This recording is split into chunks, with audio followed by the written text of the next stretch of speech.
Bien, espero que estén todos muy bien, que tengan una excelente tarde. Primero que todo, agradecer a la Universidad Católica Luis Amigó por permitir estos espacios que considero sumamente enriquecedores para el proceso de formación filosófica, tanto para aquellos que todavía están en su proceso de formación, como para aquellos que ya hemos finiquitado como esa primera parte del estudio de la filosofía. Precisamente agradecer a todos los que están conectados de manera virtual, los que estamos acá de manera presencial.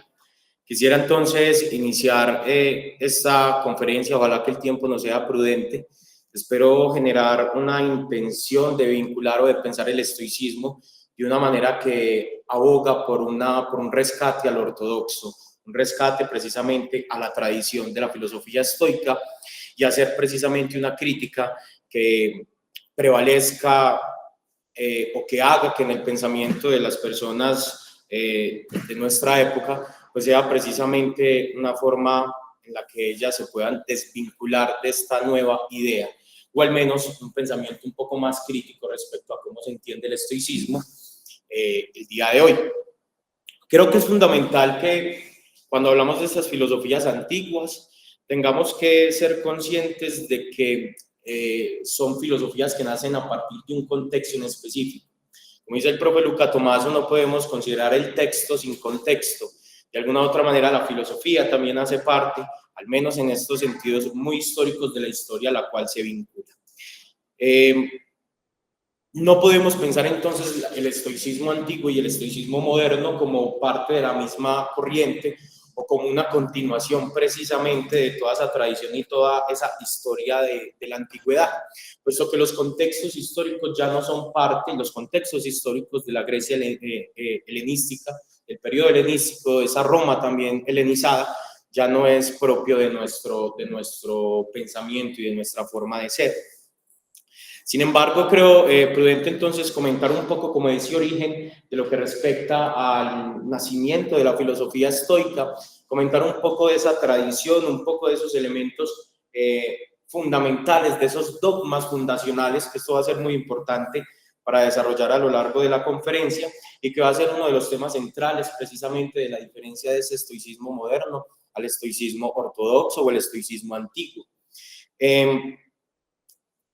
Es entonces que nos debemos de situar primero en una Grecia que ha venido pasando por unos procesos políticos, sociales, económicos bastante complejos. Hablamos entonces de que este periodo helenístico sucede a la muerte de Alejandro Magno en el 323 y posteriormente llega tal vez incluso hasta la caída del Imperio Romano en el 486, el 21 de agosto.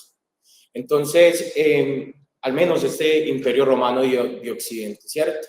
Decimos que desde ahí hay una configuración histórica que bien puede ser puesta en discusión desde elementos históricos precisamente, contextuales, da al menos una intención, una idea de cómo podemos comprender un poco esta idea del pensamiento estoico, y no solamente del pensamiento estoico, sino principalmente también de lo que significa el pensar filosóficamente.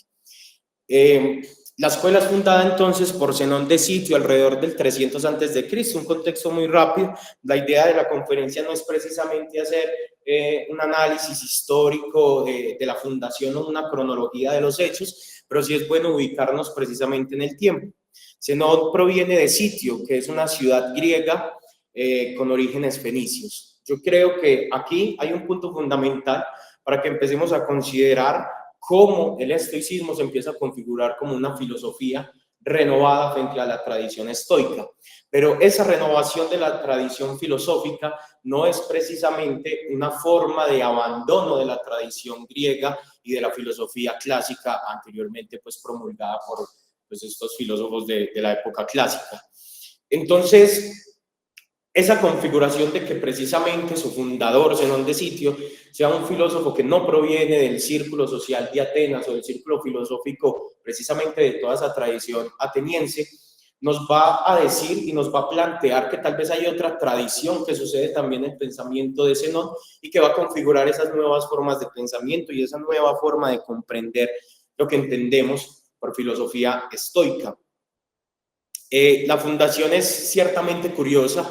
No sabemos mucho realmente de estos filósofos antiguos, esos estoicos griegos, puesto que la mayoría de la obra, en general, la obra se ha perdido pues conforme ha pasado el tiempo. Lo que nos queda son precisamente fragmentos de filósofos posteriores que se han podido rescatar de algunos estudios y de algunos tratados de ellos. He traído para la conferencia precisamente algunos de ellos como para poder vincular esa figura, esa tradición. ¿Qué quiero decir con esto? Que hay un problema en la forma en que podemos interpretar el estoicismo en la modernidad y una forma en la que podemos identificar ese análisis o esa potencia histórica del estoicismo. Las fuentes son muy cortas, las fuentes se han perdido conforme el tiempo y precisamente no podemos configurar esa idea tal vez de una ortodoxia fundamental. Siempre van a estar precisamente intercedidas por otra forma de pensamiento filosófico. En este caso, vale darle las gracias a los romanos, porque son precisamente ellos los que logran recuperar toda esa parte de esa tradición filosófica. Recordemos pues que este periodo del helenismo no es solamente esa recuperación de la filosofía propiamente, sino más bien la expansión de todos los ideales de la cultura griega por el territorio conquistado anteriormente por Alejandro. Principalmente, pues es Roma el que recupera todos esos elementos, como decía anteriormente, no solamente la filosofía, sino también la poesía, el arte y algunos elementos de la política.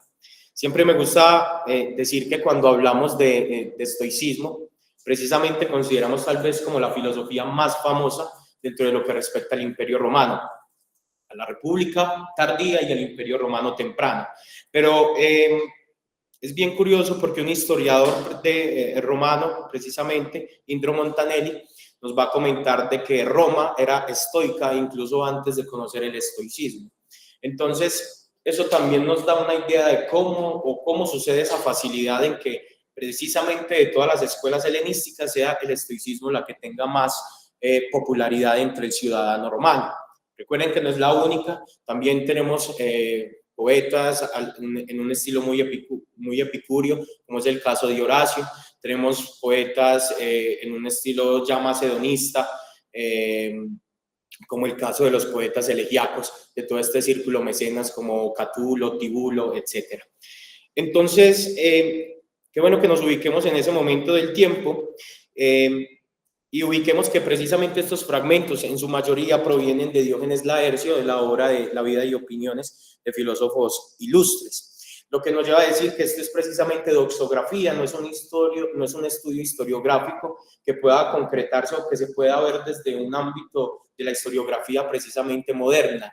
Es decir, pueden haber ciertas mentiras en medio del discurso, o más que mentiras, un poco de adorno a todo este tipo de historias que se cuentan, porque Diógenes, más que ese análisis filosófico, historiográfico, lo que hace precisamente es una doxografía, es una opinión precisamente de un montón de fuentes que no sabemos si en realidad son correctas o no. En ese sentido, y continuando como con esta idea, Zenón llega a Atenas por pura casualidad en el momento en que naufraga uno de sus barcos con todas sus pertenencias.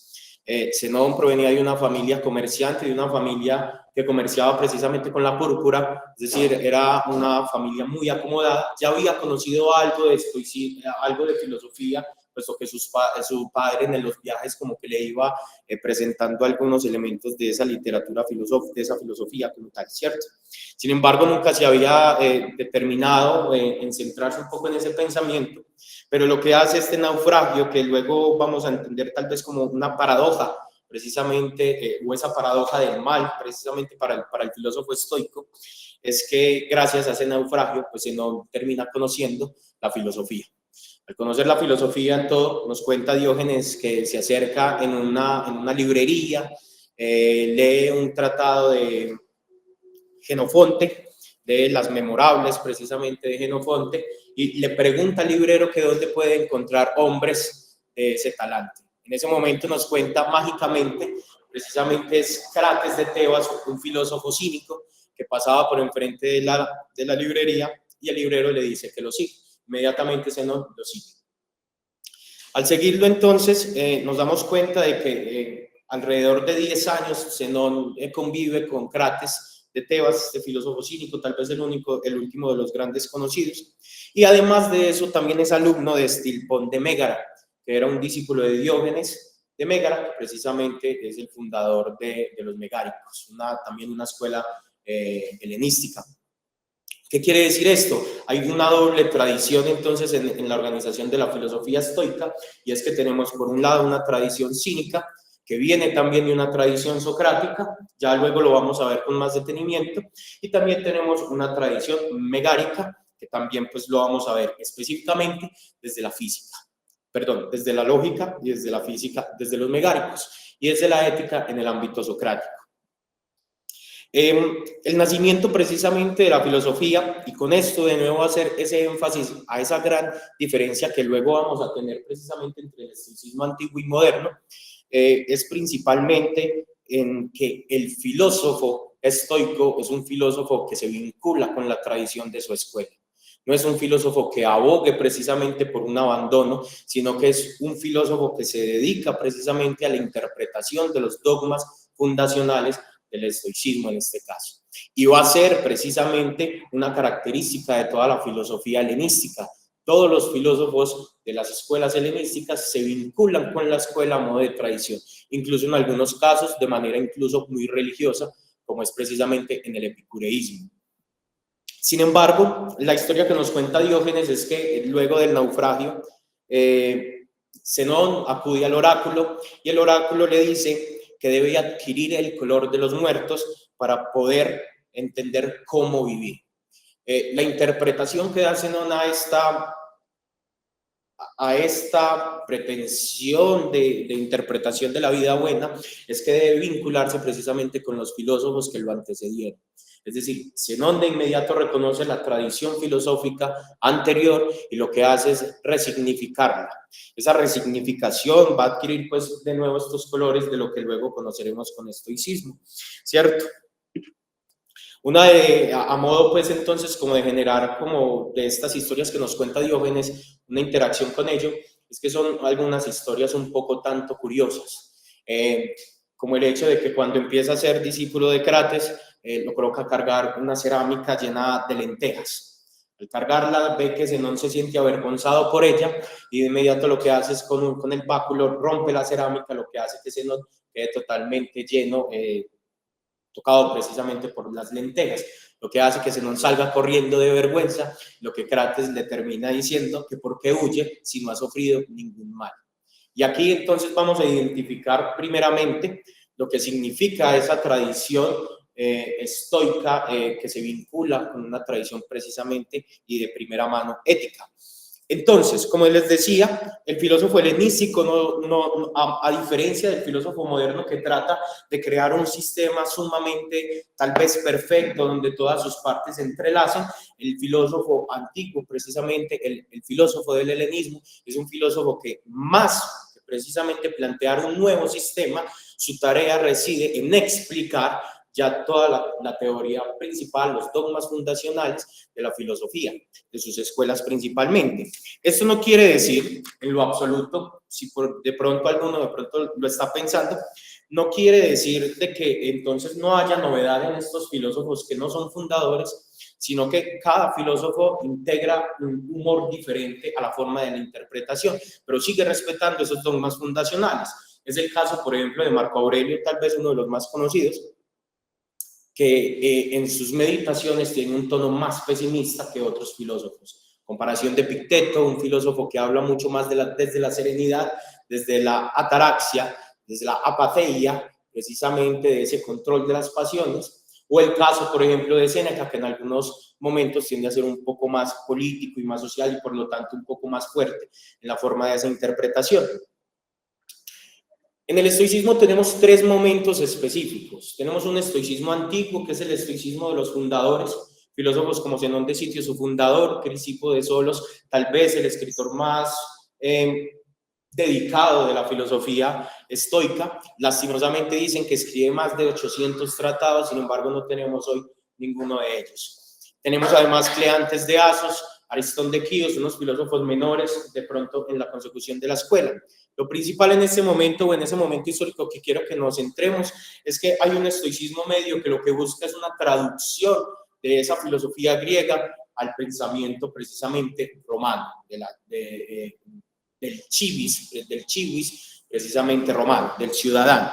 Y en esa condición, pues entonces hay una alteración quizá de lo que conocemos como esas tradiciones o esos principios dogmáticos del estoicismo. Sin embargo, nunca la escuela, a diferencia de otras, pierde los fundamentos tradicionales establecidos por Zenón, por Crisipo y por Cleantes.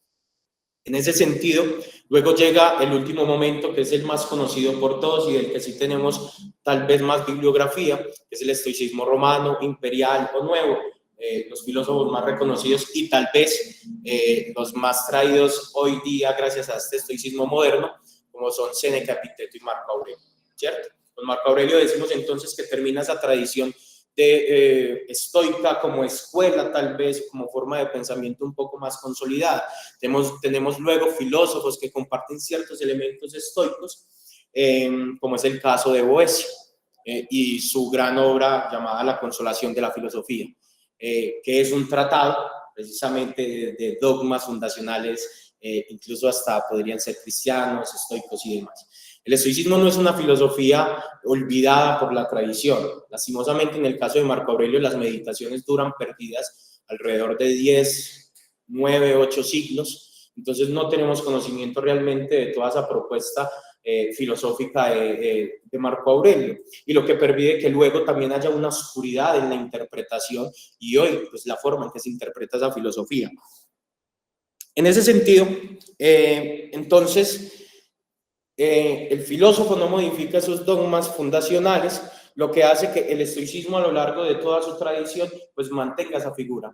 Este punto va a ser central para diferenciar, como les decía, el estoicismo moderno va a abandonar toda la ortodoxia estoica y solamente se va a ubicar en los intereses propios del pensamiento contemporáneo.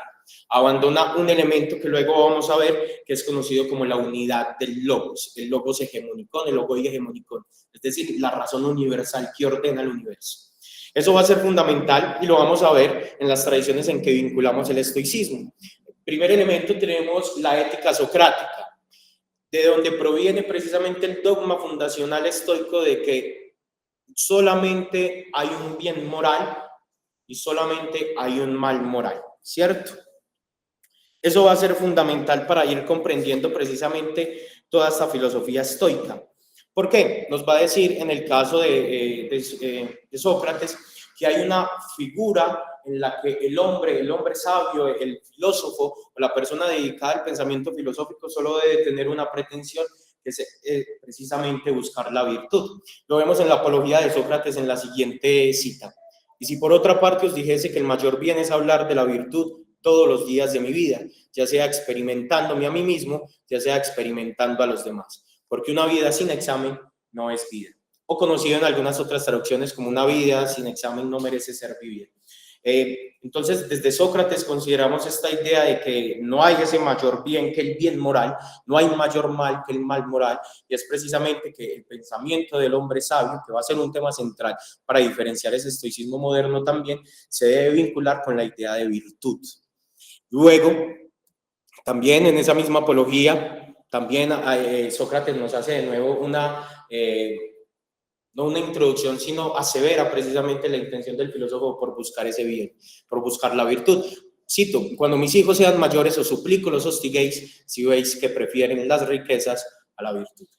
Entonces, desde aquí reconocemos que Zenón proviene de esa tradición cínica, que proviene también a su vez de Antístenes, que es un pupilo precisamente de Sócrates. Es decir, el estoicismo abraza en una primera medida una ética que es fundamentalmente socrática. ¿Cómo lo sabemos? Según Diógenes Laercio nos dice que por eso Zenón fue el primero en decir que el fin es vivir adecuadamente con la naturaleza, que es precisamente vivir de acuerdo con la virtud.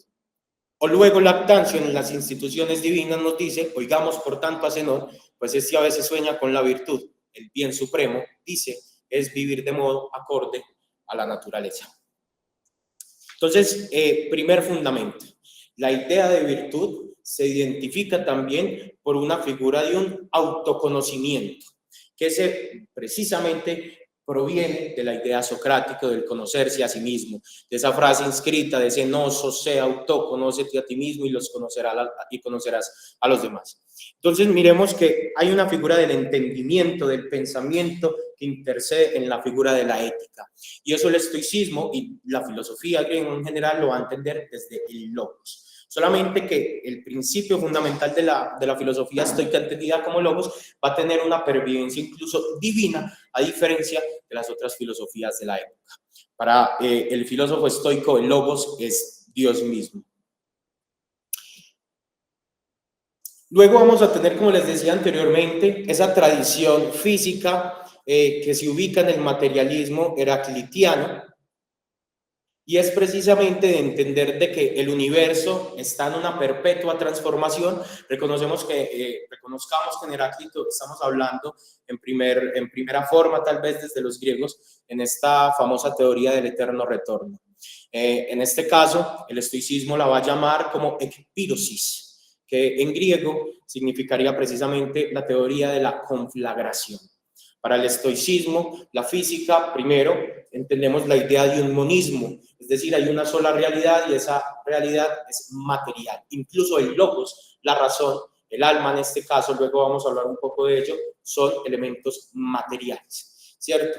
Y al ser materia, precisamente, entonces hablamos de un principio universal, entendido desde Heráclito y que luego el estoicismo vincula con la idea del fuego, que también ordena y que debe su origen precisamente a un logos. Entonces, miren, tenemos esa tradición ética que está vinculada profundamente con un logos, con un examen, con un entendimiento, con un autoconocimiento, con un examen de sí mismo, y tenemos ahorita ya una física que se manifiesta a través de la creación divina, es decir, de la creación del logos, la creación de ese fuego. Aristóteles nos dice sobre la filosofía de los estoicos y cómo transmitió Zenón su doctrina acerca de los principios. Dicen que el elemento de los entes es el fuego, de acuerdo con Heráclito, y que del mismo son principios la materia y Dios. Que el fuego primero es en realidad como una semilla que contiene las razones de todas las cosas y las causas de las que fueron.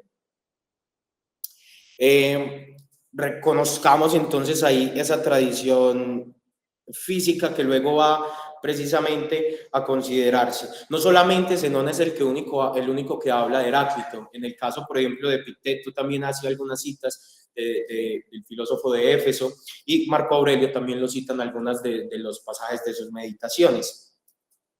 Reconocemos que Zenón incluso escribe alrededor de 4 libros sobre la naturaleza, un compendio que precisamente atribuía toda la filosofía física del filósofo Heraclitio. Y también tenemos incluso desde otros filósofos, como lo es Cleantes, que escribe exégesis de las doctrinas de Heráclito.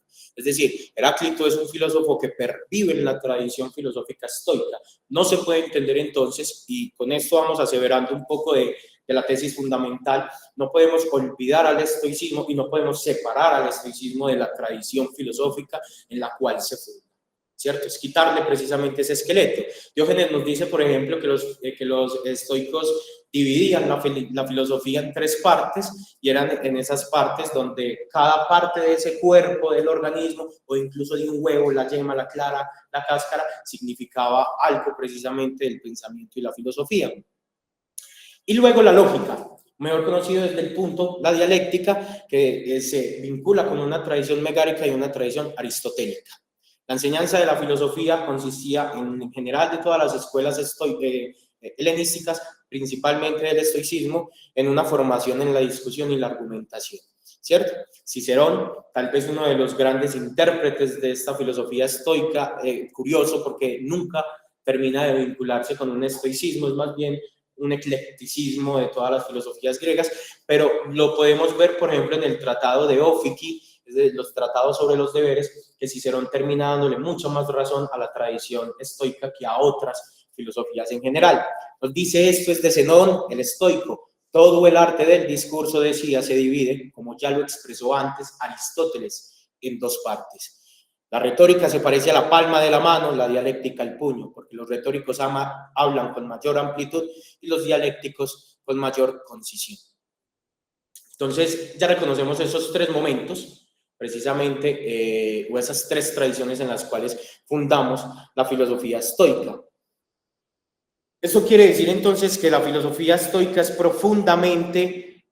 profundamente vinculada con toda la tradición griega y con toda la tradición filosófica. No están diciendo de alguna u otra manera nada nuevo respecto a otras tradiciones. Claramente, como les decía en un principio, el estoicismo ortodoxo o este estoicismo antiguo, lo que va a querer es vincular más bien una idea y una interpretación bajo un ideal, vivir de acuerdo a la naturaleza.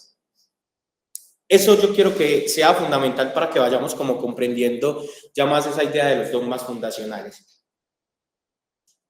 Vivir de acuerdo a la naturaleza es precisamente la forma en que el estoicismo va a buscar establecer el ideal del camino hacia la sabiduría o el camino hacia la felicidad, que va a ser el tema central de la mayoría de las filosofías helenísticas. Recordemos, por ejemplo, que en el helenismo aparece la figura del sabio como un médico, como un terapeuta. La filosofía se vuelve un fármaco, precisamente como una forma de aliviar los dolores del alma. Recuerdo mucho uno de los fragmentos de Cicerón de Academia, el tratado sobre la Academia, que nos dice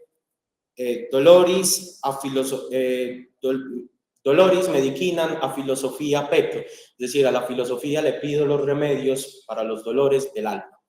Entonces, empiecen a mirar, empecemos como a conversar un poco con esa idea de que el filósofo, más que generar una figura de una teoría del conocimiento, de un sistema profundamente organizado, profundamente sistematizado, si se me permite la redundancia, el filósofo lo que busca es establecer un ideal de vida buena y ubicarse precisamente en esa tradición.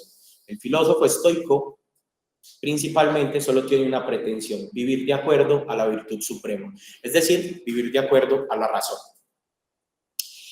Hay una división entonces tripartita, ya la reconocimos en ese primer momento, una tradición ética, una tradición física y una tradición lógica. Y esa va a ser precisamente las tres partes de la filosofía estoica.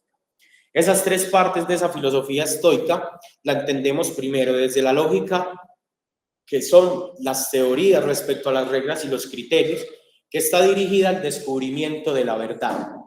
Fundamental, hay muchas teorías, incluso pues desde los estoicos, desde la lógica, pero principalmente quiero que rescatemos la teoría de las fantasías catalépticae, es decir, la teoría de las representaciones comprehensivas, ¿cierto? Por la cual el hombre accede y conoce precisamente lo que es verdadero en el mundo. A diferencia de la tradición platónica, donde la idea está en otro, la idea de las cosas no está en el objeto, y a diferencia de la aristotélica, donde la idea está precisamente en el objeto que se percibe, los estoicos consideran que las ideas de las cosas están en quien percibe la cosa, a través de una representación comprensiva.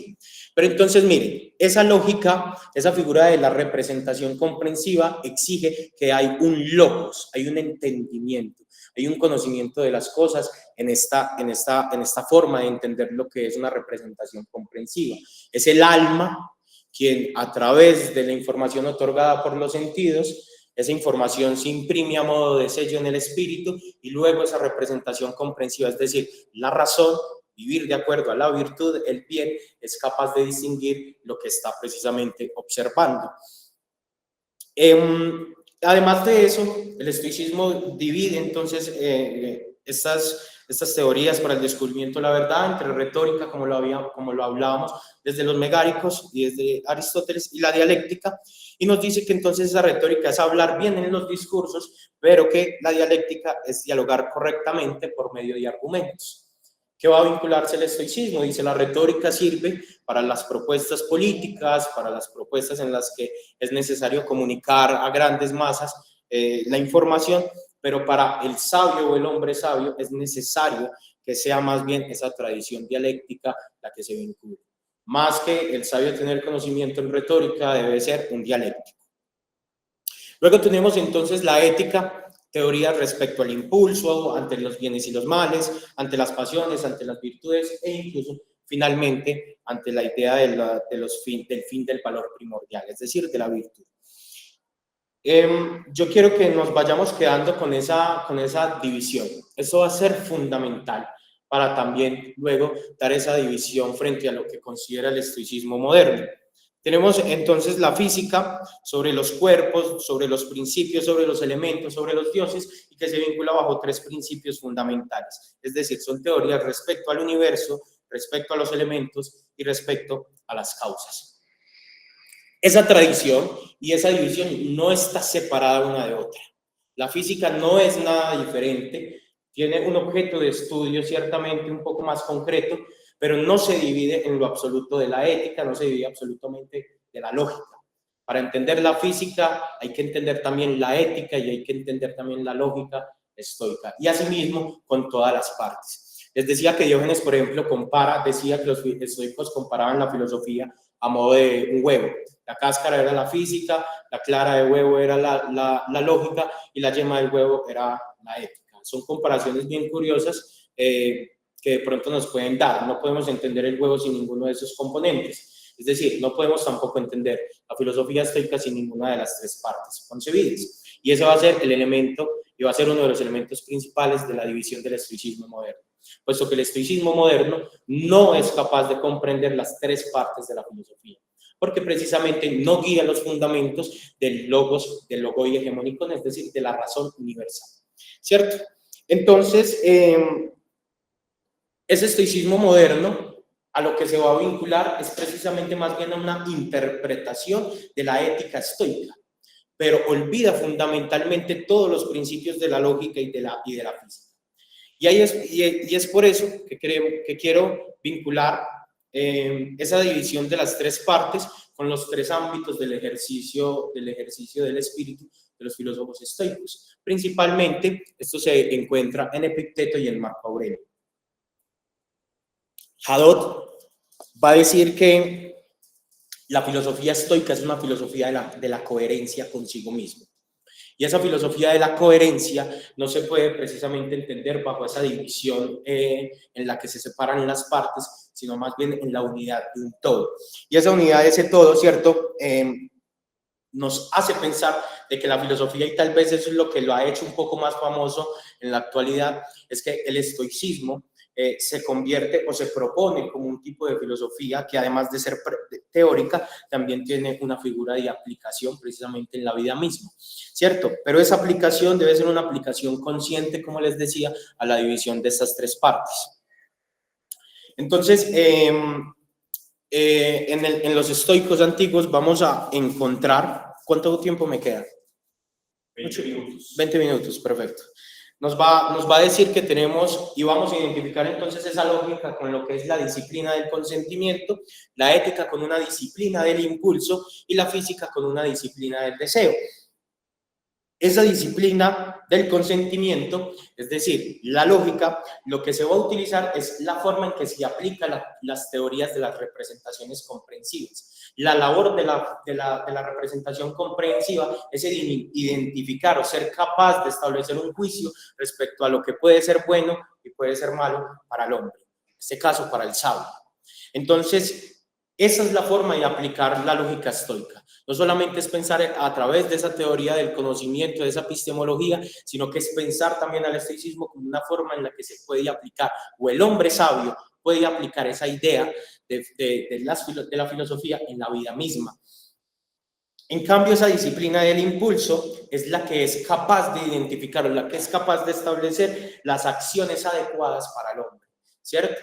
Ahí vamos a hacer énfasis entonces a esa división de vivir de acuerdo a la naturaleza, que es el bien supremo del estoicismo, el vivir de acuerdo a la razón, puesto que ellos consideran precisamente que el universo creado a través de la providencia, a través de la razón, que luego, por ejemplo, San Agustín también va a identificar en esas razones seminales, ¿cierto? Que es una idea sumamente, además de precisamente cristiana y judeocristiana en su sentido, en los griegos ya lo podemos ver en Heráclito también, ¿cierto? Hay una figura de creación a través del fuego divino. Entonces, lo que va a considerar la física precisamente, o la teoría principal de la física, es considerar el universo como un todo que ha sido creado por esa razón.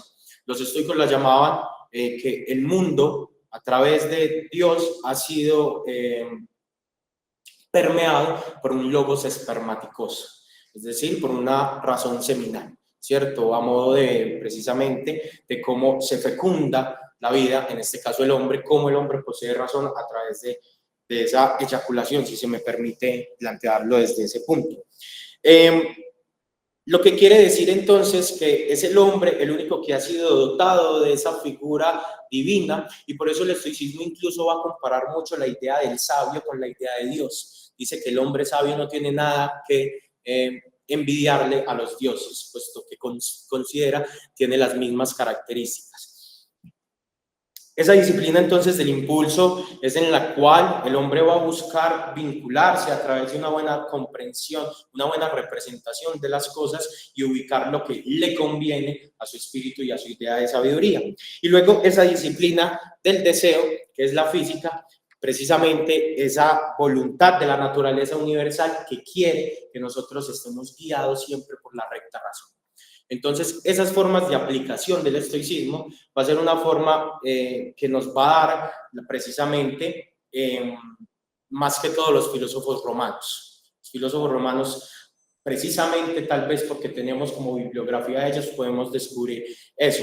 No sabemos a ciencia cierta, sabemos que Zenón, que Cleantes o que incluso Panecio o Posidonio, que son los filósofos principales de este periodo de transición, pudieron haber conversado también con esas ideas. Están en algunos momentos, sin embargo, no es concluyente, no podemos entonces especular a través de ello.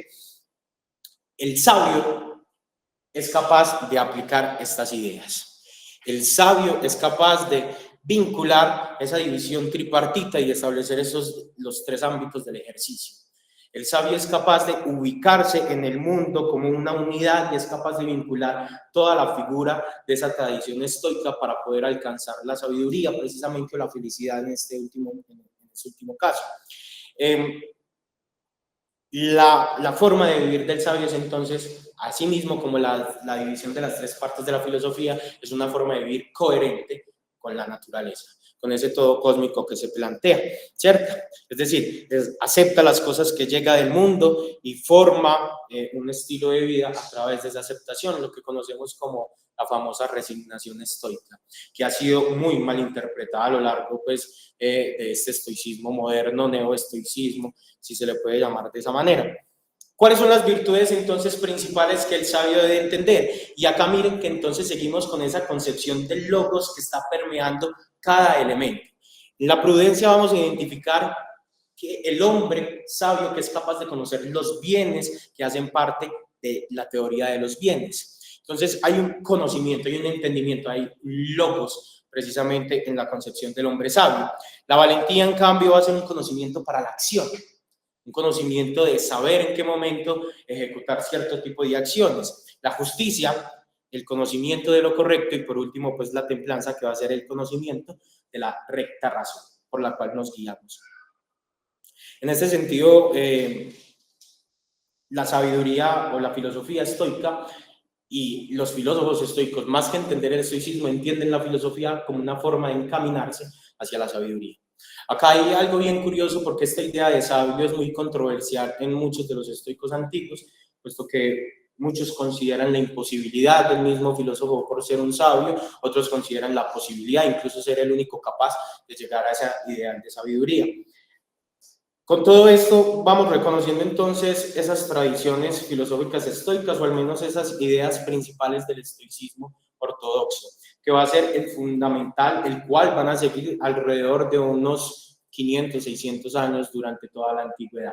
Recuerden que es la escuela incluso que más pervive, a diferencia precisamente también de la academia o del liceo también, ¿cierto? Entonces, es importante que empecemos a identificar al menos esa idea de ese estoicismo moderno. Y ese estoicismo moderno y empecemos a buscar tal vez como esa diferenciación de lo que se entiende, mejor dicho, lo que incluso se alcanza a ver más que todo por redes sociales o por estos influencers que tratan de vincular el estoicismo con una forma o una actitud frente a la vida. Yo quiero que identificamos primero una división entre lo que significa consolación y autoayuda o motivación, ¿cierto? El estoicismo es en esencia consolatorio. El estoicismo no es una filosofía que proponga establecer elementos motivacionales o en este caso voluntaristas. El hombre no se puede guiar bajo su propia voluntad porque precisamente hay un logos, hay una razón que lo ordena. Es decir, si el hombre se vincula con su propia subjetividad, con su propia voluntad frente a lo que es la idea del mundo, no está haciendo caso y no está viviendo de acuerdo a la naturaleza. Y eso va a ser un elemento esencial para diferenciar entonces ese estoicismo de lo que estamos viendo hoy y de lo que entendían los griegos y los romanos por la filosofía estoica. El estoicismo moderno es entonces voluntarista, solamente se reduce precisamente a poses falsas de lo que significa precisamente vivir bien, ¿cierto? En cambio, la actitud consolatoria es más bien una actitud precisamente de acompañamiento de la razón a través de la providencia, ¿cierto? De ese logos espermáticos, precisamente que acompaña al hombre en su vivir, ¿cierto? ¿Qué quiere decir esto? El estoicismo, como les decía antiguo, es coherente, el estoicismo moderno está totalmente fracturado entre sí. Tanto es así que del estoicismo moderno solamente reconocemos la ética, solamente reconocemos pasajes de Marco Aurelio que están vinculados precisamente a otras condiciones muy diferentes de lo que significa la filosofía como tal. Ya vamos un poquito como a ahondar en eso, ojalá el tiempo me lo permita, voy a intentar como acelerar un poco esa consideración. Y es que he identificado por lo menos unos 4 falencias de ese estoicismo moderno, ¿cierto? Primero, ese estoicismo, al ser un estoicismo voluntarista, no es un estoicismo que viva de acuerdo a la naturaleza. No posee esa figura de la sabiduría como fin, puesto que el estoicismo de hoy es más bien un estoicismo vinculado como con una idea de un ansiolítico. Es decir, de intentar calmar algún dolor o alguna figura dentro de alguna molestia dentro del mundo, pero no precisamente ayudar a que el hombre pueda vivir completamente con ella. Cuando pasa el efecto del ansiolítico, pues no queda nada, queda el mismo dolor, queda precisamente esa misma molestia. Hay un interés superfluo precisamente del estoicismo moderno por conocer la tradición que la precede. Entonces vamos a ver, por ejemplo, muchos filósofos a lo largo del tiempo, no quiero que suene pretencioso, ¿cierto? Pero tal vez muchos pseudoestoicos que lo que van a querer establecer es más bien una idea en específica que se pueda aplicar a un momento en específico. Pensaba yo, por ejemplo, y buscando información, hay un canal, una página, el tipo tiene pues sus redes sociales, se llama El Estoico, donde él trata de hacer un tipo como de argumentación o trata de establecer una idea de estoicismo práctico para la vida moderna. Yo quiero que nos centremos un poquito como en esa idea de ese lenguaje que utiliza él para vender el estoicismo, ¿cierto? Que de hecho esa va a ser otra de las condiciones que nos deben de separar, ¿cierto? Nos dice, por ejemplo, vamos con un ejemplo, con un ejercicio práctico. Imagina esto, tu jefe te manda un email amenazador, tu teléfono no para de sonar, no puedes controlarlo, pero tú respiras hondo, te recuerdas centrarte en aquello que puedes controlar y decides afrontar la situación con fortaleza y sin perder la calma. Eso sí lo puedes controlar y eso es el estoicismo en acción. Yo quiero que acá notemos que acá hay estoicismo. Indudablemente acá hay una idea precisamente de estoicismo. Acá hay una figura de la disciplina del consentimiento, ¿cierto? Hay una figura de las disciplinas, pero están totalmente descontextualizadas y carecen de esa profundidad trascendental filosófica que el estoicismo va a proponer a través de la razón.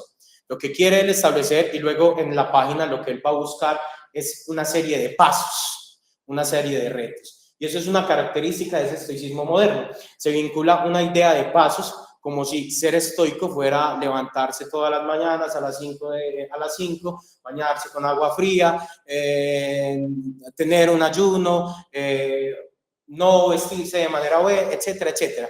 Un montón de ejercicios que podemos entender como ejercicios espirituales, pero que están totalmente descontextualizados. ¿Por qué? Por ese interés superfluo que les decía anteriormente.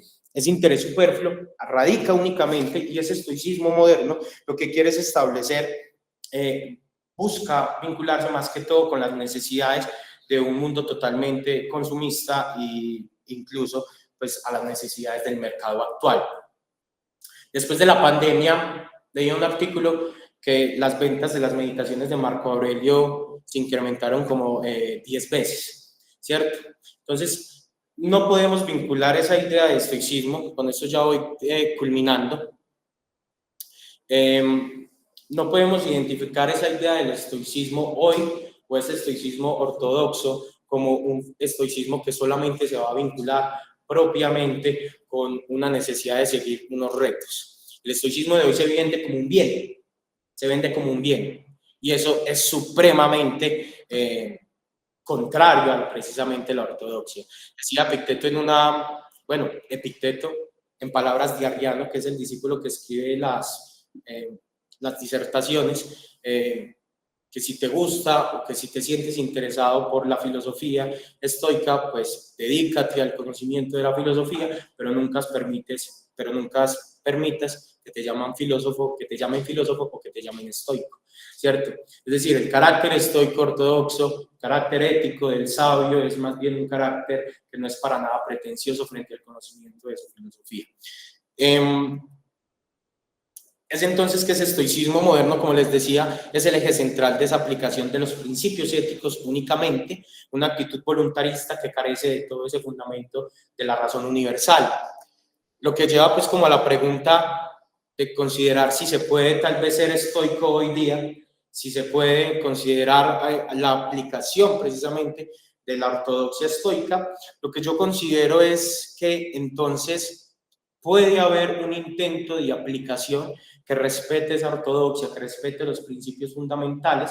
No vamos a decir que es una filosofía ya totalmente descontextualizada, en el sentido de que ya no sirve, es una filosofía que puede servir para encaminar a través de los ejercicios, como les decía, de estos ejercicios prácticos, nuestra vida hacia la sabiduría, pero que entonces se presentan ciertas complicaciones. Primero, recuerden esa idea del filósofo antiguo, esa idea de ese filósofo que se vincula únicamente con la tradición y que lo que hace es interpretar la filosofía de su escuela. Más que innovar o crear esos sistemas, lo que hace es vincularse con esa idea pues, de filosofía. Se puede hacer, tal vez sí, pero históricamente ya no existe algo tal como una escuela estoica. Hablamos hoy de que por allá en Inglaterra, en Estados Unidos, está la semana del estoicismo, se reúnen un montón de personas a discutir sobre estoicismo, pero lo más curioso que podemos intentar considerar es que no hay ningún estoico en medio de ello, ¿cierto? Ryan Holiday, son bestsellers, son vendedores de libros, son personas que utilizan más bien el estoicismo como una mercancía, como una forma de acceder ante una época tan confusa como la de nosotros, y lo que hacen es utilizar precisamente el estoicismo como un bien, ¿cierto? Y por último, una forma de entender cómo esa idea es a través de esa contemplación estética, y una contemplación estética a través de una contemplación del arte, de la belleza, podemos ubicar formas consolatorias de ese carácter estoico. Encontramos en varios elementos de la poesía. Leía yo en el momento de preparar la conferencia, estaba leyendo unos poemas de Julio Flores y encontraban actitudes estoicas, mas no propiamente estoicismo, que quiero que eso quede muy claro, ¿cierto? Las actitudes estoicas se pueden verificar y las podemos aplicar todos, pero eso no nos hace estoicos y eso no hace que estemos reviviendo precisamente el estoicismo. Para terminar, para concretar entonces con esta conferencia,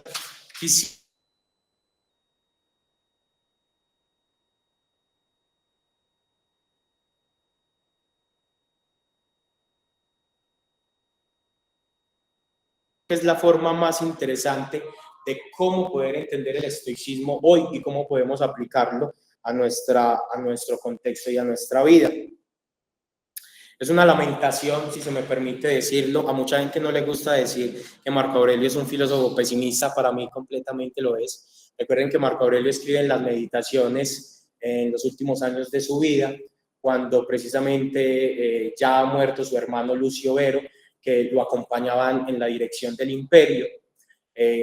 Todo lo que conocemos como ese periodo de paz de la dinastía antonina del año 120, desde Nerva, desde el 95, desde desde Nerva hasta el 180 Marco Aurelio. Todo es un periodo de paz, los 5 emperadores buenos que conocemos. Pero esa figura entonces de Marco Aurelio le toca lidiar precisamente con un montón de invasiones de los bárbaros, un montón de invasiones de pueblos incluso del sur, que lo empiezan a complejar y empieza a aplicar esa idea de estoicismo a su vida. Marco Aurelio no escribe para vender libros. Les decía en un principio que las meditaciones de Marco Aurelio pues precisamente no tienen nombre. Les llamamos meditaciones porque son los soliloquios, son los pensamientos de él. Él escribía para sí. Mire que entonces ahí aplicamos esa disciplina del consentimiento precisamente, puesto que hay un autoconocimiento, hay un ejercicio reflexivo. El hecho de escribir las meditaciones es querer conocerse a sí mismo para poder alcanzar los elementos de la sabiduría. Dice entonces Marco Aurelio: serás algún día, alma mía, buena, sencilla, única, desnuda, más potente que el cuerpo que te circunda. Probarás algún día la disposición que te incita a amar y a querer. Serás algún día colmada, te hallarás sin necesidades, sin echar nada de menos, sin ambicionar nada, ni animado ni inanimado, para disfrute de tus placeres, sin desear siquiera un plazo de tiempo en el transcurso del cual prolongues tu diversión, ni tampoco un lugar, una región, un aire más apacible, ni una buena armonía entre los hombres. Te conformarás con tu presente disposición, estarás satisfecha con todas tus circunstancias presentes, te convencerás a ti misma de que todo te va bien y te sobreviene enviado por los dioses, que ya vamos identificando: disciplina del deseo, disciplina del consentimiento, a pesar de que incluso no escribe para establecer un sistema filosófico. En Marco Aurelio, en las meditaciones, vamos a identificar la división tripartita y los 3 ejercicios del ámbito pues, del espíritu, ¿cierto? Dice entonces, te conformarás con tu presente disposición, estarás satisfecha con todas tus circunstancias presentes, te convencerás a ti misma de que todo te va bien y te sobreviene enviado por los dioses, y asimismo que te será favorable todo cuanto a ellos les es grato, y cuanto tienen intención de conceder para salvaguardar el ser perfecto, bueno, justo y bello, que todo lo genera, que contiene, circunda y abarca todo lo que, una vez disuelto, generará otras cosas semejantes. Esa idea del eterno retorno la vamos a reconocer ahí, ¿cierto? La conflagración de las almas. Es el fuego que crea, el fuego que también consume, pero que luego vuelve a crear. Serás tú algún día tal que puedas convivir como ciudadano con los dioses y con los hombres hasta el extremo de no hacerles ninguna censura ni ser condenado por ellos. Esto es de Marco Aurelio. Si me permite un segundito, traigamos precisamente el libro de Julio Flores, el que quería pues establecer esta idea de una actitud estoica frente al mundo. Dijo la ola al murallón: hermano, 3 siglos ha que te golpeo en vano, nunca de impedirlo trates. 3 siglos sobre el mundo y bajo el cielo, que con ti amarga espuma te flagelo, pero tú ni te quejas ni te abates. Y dijo el murallón con voz arcana: flagela más, hermano, flagela más. Tu empeño no me arredra, que si tienes vigor y es tu destino azotarme, furiosa, de continuo, ¿qué me importa? Yo soy valla de piedra. Yo, que estoy en medio de la noche, con mi voz más profunda de reproche, exclamé presa de mortal fatiga: ay, quien tuviera el corazón tan duro como ese inmóvil y paciente muro para retar al mar que me fustiga. Muchas gracias.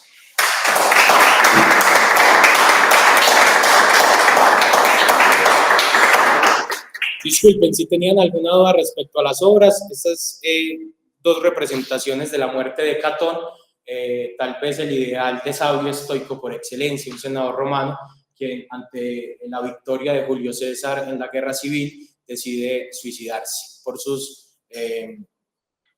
sus cariños precisamente con la idea de una república en sentido estoica.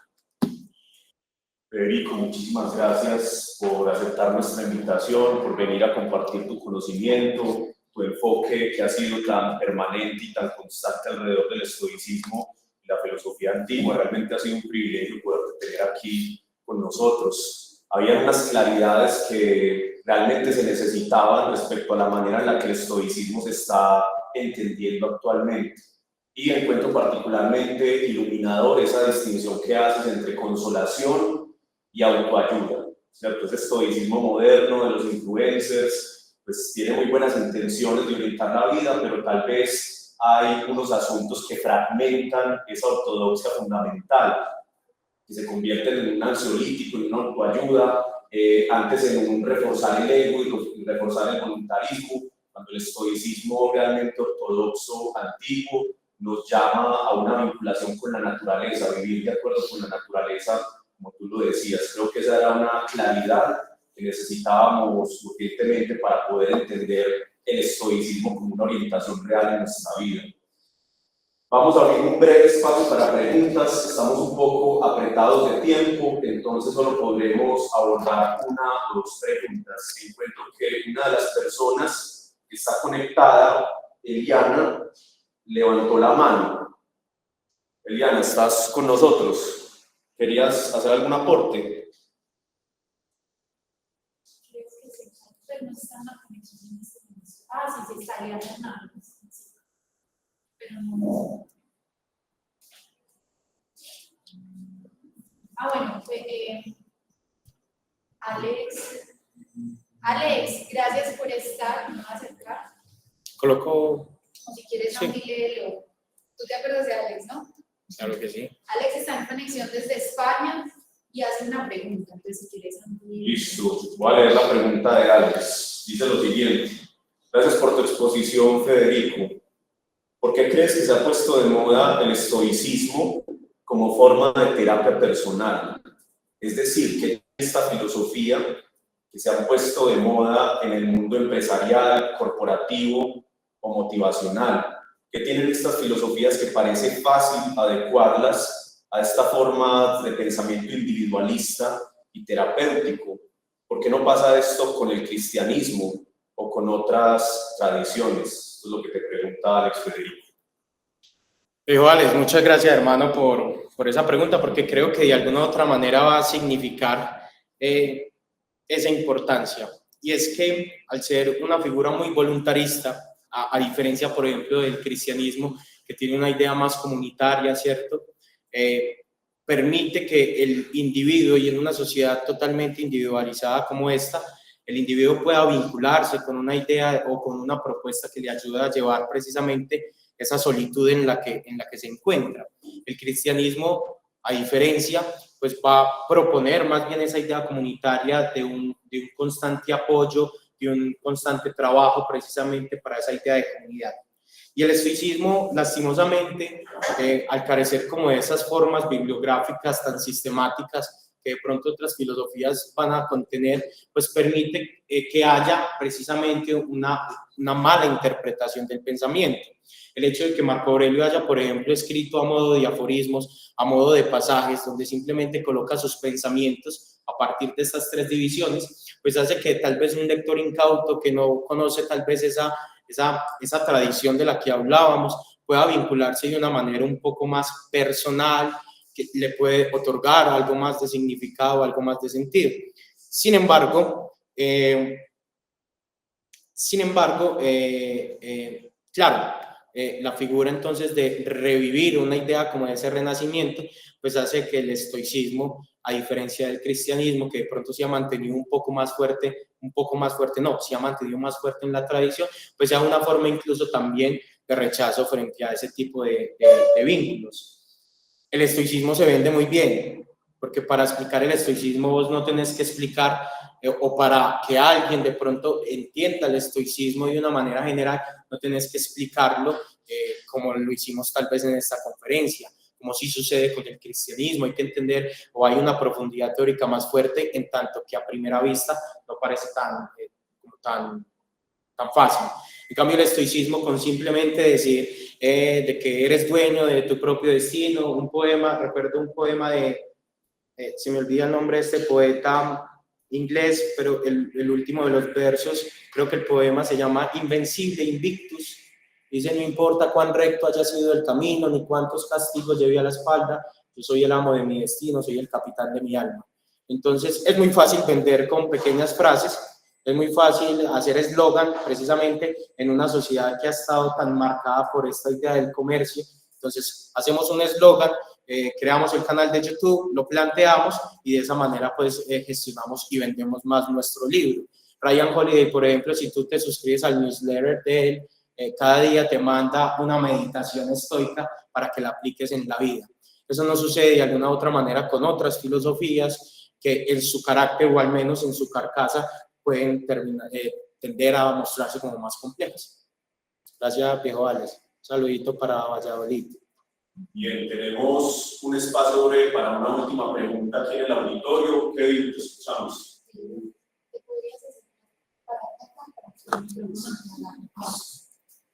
Federico, muchas gracias por tu presentación. Gracias, yo quería problematizar tu ejercicio de dos formas. No sé qué opinas. Mi intención, pues aclararlo, es sin duda defender el estoicismo moderno, pues sobre todo por lo ideológico que conlleva ese asunto, pero quería llamar la atención sobre, hay muchas cosas que son fáciles de hacer y una de ellas me parece es crearse un adversario, ¿cierto? Me parece que, pues, que si bien muchas de estas personas, influencers y magnates se autoproclamen estoicos, hay también, pues, ahí podría problematizarse esa definición de estoicismo moderno, porque hay pensadores, hay filósofos profesionales en la actualidad, sobre todo en Francia, como Michel Onfray, André Comte-Sponville, Alain de Botton, Catherine Delbert, por ejemplo, ¿cierto? Que son también como herederos, se reconocen herederos de este estoicismo, y me parece pues problemático que reduzcas o crees un adversario del estoicismo moderno sin tener en cuenta a estos personajes que son filósofos de profesión y que podría incluso pues rebatir esa conclusión tuya o tesis de que no se puede ser un estoicista ortodoxo hoy en día. Y la segunda problematización que quería hacerte sobre tu ejercicio es cuál es tu propósito pues, con este ejercicio, pues, más allá de la propia comparación, ¿cierto? ¿Es tu propósito proponer un retorno a la ortodoxia estoicista? ¿Es una crítica a la ideología, ¿cierto? Que pues es quizás lo que tendría más sentido dado los adjetivos que usas para calificar ese estoicismo moderno o pues cuál es su propósito, ¿cierto? Porque encontraría pues un poco superfluo, porque pues obviamente hay un trabajo muy importante allí de evaluación, de rigurosidad, pero encontraría superflua la comparación si solo se quedara en la sola comparación. Muchas gracias. Gracias, Kevin. No, Dios te pague por esas preguntas. Bueno, en primera instancia, no es el hecho de determinar de que toda persona que se pueda acercar al estoicismo hoy, pues no pueda ser considerada estoica, ¿cierto? Los filósofos que mencionas, en este caso pues son Frey, que lo puedo conocer por algunos fragmentos, el caso pues de Hadot, que incluso pues termina siendo también muy reciente, y de hecho es de esa fuente de Hadot donde precisamente traigo un poco más a colación esta idea. No es el hecho entonces de decir de que no se pueda precisamente vincular esa ortodoxia y decir de que toda persona que se acerque al estoicismo hoy, pues precisamente lo hace desde este asunto incluso voluntarista, que sí quiero pues hacer énfasis en esa cuestión. Porque incluso sería contradictorio que esté acá hablando sobre un regreso a la ortodoxia, sobre un estoicismo, si no considerara también como una posible vinculación con la escuela, ¿cierto? Entonces, claro, ahí hay también la pretensión, más que la figura de la comparación, es el hecho también de querer precisamente retornar o hacer de nuevo esa reinterpretación, si se me permite ese término, de toda la tradición griega y romana, en una cuestión precisamente moderna, ¿cierto? Donde se aboguen precisamente por conservar los ideales de la tradición greco-romana, en este caso, desde la figura de la filosofía helenística, los ideales de la República Romana, los ideales de la virtud del ciudadano romano, de alguna u otra manera también las recalco y las veo en cómo se propone la figura del estoicismo. Mira que las figuras más prominentes de ese estoicismo romano todos tuvieron participación, exceptuando pues Epicteto, tuvieron participación en la política romana. Séneca como senador, luego como consejero, Calígula, consejero de Nerón, el caso pues de Marco Aurelio, emperador, ¿cierto? Durante 21 años. Entonces, hay una pretensión también de querer establecer que bajo los ideales, bajo los dogmas del estoicismo, hay también una intención de recalcar los ideales de la República Romana. Entonces, ahí, claro, no quería ser de pronto tan diciente en ese sentido, porque consideraba que no hacía parte propia de esa, tal vez para otra conferencia podríamos buscar hacer esa relación. Y tenés toda la razón. Claro, no podemos determinar que cualquier otra persona entonces que se dedique, solamente que ese estoicismo, que es el que se consume precisamente, es el estoicismo de estos influencers, por decirlo, que literalmente si tienen una pretensión, una idea de querer vender, de querer adueñarse de una doctrina, de toda una historia para satisfacer unas necesidades particulares. No sé si de pronto eso responde un poco. Gracias, Kevin. Aplausos nuevamente para